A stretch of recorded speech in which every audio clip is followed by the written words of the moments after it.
नमस्कार दोस्तों, स्वागत है आपका हमारे चैनल पर। तो हमारी आज की कहानी है मूर्ख ऊँट की कहानी, एक नैतिक कहानी। तो चलिए शुरू करते हैं। एक घना जंगल था जहाँ एक खतरनाक शेर रहता था। कौवा, सियार और चीता उसके सेवक के रूप में हमेशा उसके साथ रहते थे। शेर रोज शिकार करके भोजन करता और ये तीनों उस बचे हुए शिकार से अपना पेट भरते थे।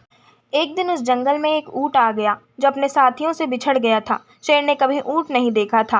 कौवे ने शेर को बताया कि यह ऊँट है और यह जंगल में नहीं रहता, शायद पास के गांव से यहाँ आ गया होगा।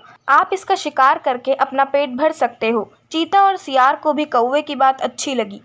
तीनों की बात सुनकर शेर ने कहा कि नहीं, यहाँ हमारा मेहमान है, मैं इसका शिकार नहीं करूँगा। शेर ऊँट के पास गया और ऊँट ने उसे सारी बात बताई कि वो किस प्रकार अपने साथियों से बिछड़कर जंगल में पहुंचा। शेर को उस कमज़ोर ऊँट पर दया आई और उससे कहा कि आप हमारे मेहमान हैं, आप इस जंगल में ही रहेंगे।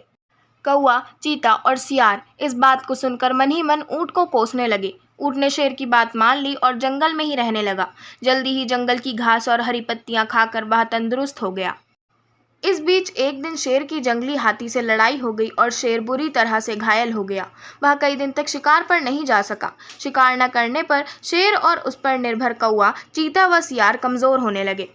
जब कई दिनों तक उन्हें कुछ भी खाने को नहीं मिला तो सियार ने शेर से कहा कि महाराज, आप बहुत कमज़ोर हो गए हैं और अगर आपने शिकार नहीं किया तो हालत और ज़्यादा खराब हो सकती है। इस पर शेर ने कहा कि मैं इतना कमज़ोर हो गया हूँ कि अब कहीं भी जाकर शिकार नहीं कर सकता।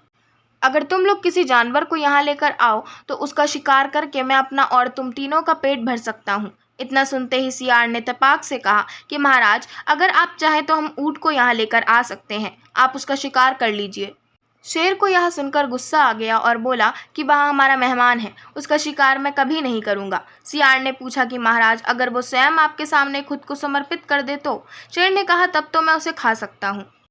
फिर सियार ने कौवे और चीते के साथ मिलकर एक योजना बनाई और ऊँट के पास जाकर बोलने लगा कि हमारे महाराज बहुत कमज़ोर हो गए हैं, उन्होंने कितने दिनों से कुछ नहीं खाया है। अगर महाराज हमें भी खाना चाहें तो मैं खुद को उनके सामने समर्पित कर दूंगा। सियार की बात सुनकर कौवा, चीता और ऊँट भी बोलने लगे कि मैं भी महाराज का भोजन बनने के लिए तैयार हूँ।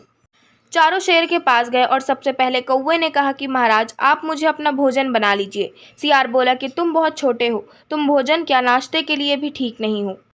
फिर चीता बोला कि महाराज, आप मुझे खा जाइए। तब सियार ने कहा कि अगर तुम मर जाओगे तो शेर का सेनापति कौन होगा।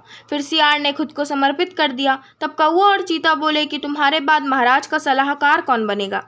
जब तीनों को शेर ने नहीं खाया तब ऊँट ने भी सोचा कि महाराज मुझे भी नहीं खाएंगे क्योंकि मैं तो उनका मेहमान हूँ। यह सोचकर वो भी बोलने लगा कि महाराज, आप मुझे अपना भोजन बना लो। इतना सुनते ही शेर, चीता और सियार उस पर झपट पड़े। इससे पहले कि ऊँट कुछ समझ पाता, उसके प्राण शरीर से निकल चुके थे और चारों उसे अपना भोजन बना चुके थे। कहानी से सीख। इस कहानी से हमें ये सीख मिलती है कि हमें बिना सोचे किसी की बातों में नहीं आना चाहिए। साथ ही चालाक व धूर्त लोगों की मीठी मीठी बातों पर कभी भरोसा नहीं करना चाहिए। आशा करती हूँ आपको हमारी आज की कहानी मूर्ख ऊँट की कहानी पसंद आई होगी।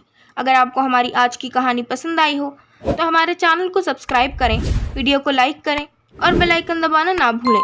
धन्यवाद।